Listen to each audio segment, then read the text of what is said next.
You know, every time I do this, every time I say this is it or I'm not talking about this anymore, I realize that that is a moot point because I am in the space of talking Detroit Lions. That means anything connected directly, indirectly, a roundabout way. If it comes back to my team, I got to talk about it. And I saw this the first thing this morning when I got up. Actually, not the first thing, because the first thing I saw was darkness, because I was taking my kid to school at 6 o'clock in the morning. We got to get up. Who made these rules for high school, man? I know we prepping them to be adults, but geez, bro, sometimes 7 o'clock, Jesus. Anyway, so after a while, I'm up. I drop them off. I come back home. Some time passed. I see that Kelly Stafford had her morning after podcast today. I believe it happens on Tuesdays after because the NFL season, you got games on Sunday, you got games on Monday, and Kelly Stafford, we all know what happened last year. We just talked about her husband yesterday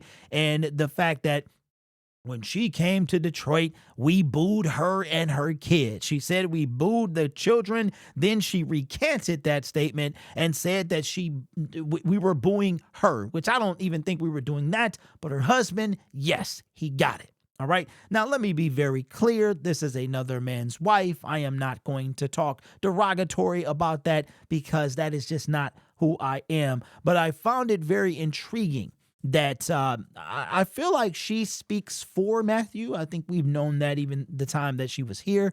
And she might be conveying how Matthew is really, really feeling. But she, because of, I guess, her being a little hurt on the last time she was here, that her and the children are not attending this game. Now, if you remember, last time we played them, it was a school night, so that was not a big deal. So I thought maybe she was going to put it on school, but she just don't want to come because I guess we hurt her feelings. But here's what she had to say. I forgot to put my headphones on. Just bear with me a little bit.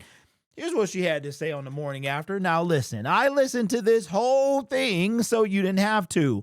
Double speed. This happened all the way at the end. It was an hour-long show. This happened with like 13 minutes left. God, I made it all the way to the end. But here's what Kelly Stafford, you'll hear Matthew in here.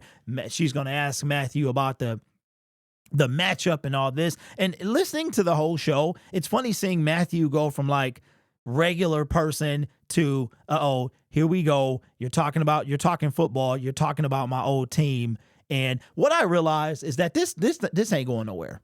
Matthew Stafford, that conversation is not ever going anywhere. It's unfortunate, but Barry Sanders, Calvin Johnson, and in one way or another, Matthew Stafford will always be connected to the Detroit Lions. Now, I am going to do my best. This is a bit of a potty mouth show, quite the potty mouth that Kelly Stafford has. So I'm going to try to do my best to capture these sounds. So if you have young children around, I would probably wait until they're not around anymore. Now, of course, you've never heard me use profanity, and I hate to do this, but this was the only way I could bring it in.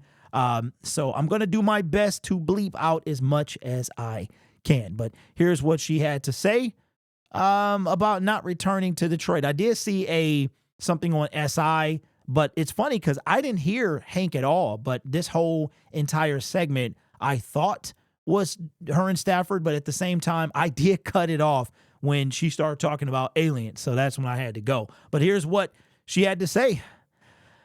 If I got to listen, then you got to listen too. Here we go. Let me cue this up real quick. No. Go back to Detroit. I'm excited. Like, listen, it's an awesome opportunity. They're a really good football team. They made it to the NFC Championship last year. Really talented, bringing back a lot of guys. Big challenge. Been back there once already over that. And it's also the start of a season, right? Last year was win or go home and a little bit more finality to it. This one, obviously want to go win every single football game we play in, but we're just using it as an opportunity to go get better and hopefully win a game, you know, and that's kind of the mindset, but we know it's going to be a huge challenge. They present challenges schematically, but also personnel wise. They've got really good players. Also, they're really in that stadium. Yeah, it's going to be communication, all that, right? Like it's all a huge challenge. Hank was talking about how they had false starts in preseason. Yeah, that's what I heard. I talked to some of the guys from some other teams and some coaches from other teams and said it was rocking and rolling. So I mean, they're excited about them. They should be excited about them, and we'll have to go in there and communicate. at a high level.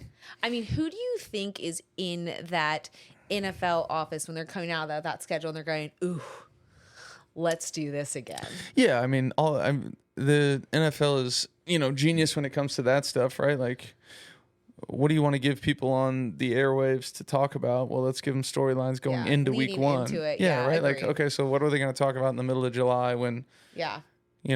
training camp practices haven't happened yet and all that kind of stuff. And Well, so they usually talk about me and the shit I say. So yeah, thanks for that. And oh, thanks for that. just kidding. No, but yeah, I mean, it's storylines, right? They want to do that. And so that's what it'll be. Well, I am excited for you to go back there, and I hope it is a incredible experience. I know we've had amazing experiences there, and I'm going to remember those. As you know, I'm not going. Yeah. But I hope you kick their ass. Thank you. You're welcome. And not to say, obviously, I hope you kick everybody's ass. Yeah. Because I love Detroit. But you know what? They got their win last year. It's, now it's our turn. And I will say one thing too, like, I hope for a Yeah, it seemed like you're a little salty. It's your turn. You got the Super Bowl, Mrs. Stafford. So, I saw everybody in the Detroit space talking about this, and I had to chime in myself. So, as you can see, she a wee bit salty. Now, let me be very clear to the clowns in the comment section of every video that I've seen. We did not boo the kids, okay? I don't understand how many times we got to do this.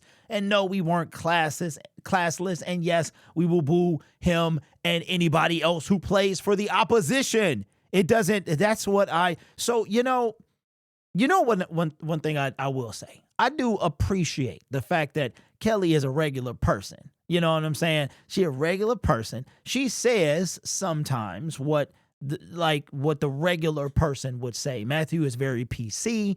He's very by the book. He was like that when he was here. He's all of those things. Kelly, for better or worse, will say what she's feeling, even if it ain't the smartest thing to say. So she wants them to, she seemed a little salty. She seemed a little hurt. She seemed like she trying to get revenge. But did you hear Matthew? I'm like over that, we played them during the playoffs. I'm over that. Like, did you really got to say that you're over it, bro? We know, you know what, man, I really do love this. This is my favorite thing about football. It really is. It is the fact that it is an emotional sport. It will bring people together who don't know each other, but they start, right? They form relationships from a football game. To go to Ford Field or Arrowhead in front of 77,000 people, right? Have a Chiefs fan sitting behind you. Have a Lions fan sitting next to you. Have somebody that watches Lions Syndicate up to the left, one row behind, to be pointing across the stadium, across the aisle to another Lions fan as your team is coming out victorious. To walk out of the stadium like you know these people. I think that's the best. I think the best thing about football is how emotional it is. I really do. And how, for better or for worse, man, it's just an emotional sport. It really is. I mean, why you think I am like I am? So let me know your thoughts, man. Do it in a nice manner in the comment section. In the comment, do not, we like to be nice in the comment section. So don't be disrespectful. Don't do that. Don't be disrespectful, because it ain't, that's just not the right thing to do. So it's tough for me to stay in my comment section, but don't have me deleting comments, because I don't like to do that. All right. So let me know your thoughts on this whole thing. And I've embraced this. This ain't going nowhere. Yes, people are going, Stafford is the prodigal son. That's what he is. And he ain't going nowhere. Talking about him ain't going nowhere. He gonna retire, and we still gonna be talking about him. So if everybody else talking about him, why not talk about him too? So let me know your thoughts down in the comments below, man. Kickoff is soon. It is very, very soon. I'm excited. Let me know if you are excited as well. Obviously you are. Are you going to the game? What's going on, bro? Like, football is back. It's crazy. What an off season it has been. So let me know your thoughts down below. Consider subscribing to the YouTube channel as well. We are less than 100 away from 22K. And I am trying to stay ahead of the most clickbait Detroit Lions YouTubers on the internet. So please, if you like real, and listen, don't say clickbait in the comment section if you don't truly understand clickbait. But help me stay above or ahead of the most clickbait Detroit Lions YouTube channels on the internet. I would appreciate that. You guys are awesome. Take care of yourself and each other. And as always, go Lions. Oh, did I mention it's a giveaway too at 22K? Yeah. Consider subscribing.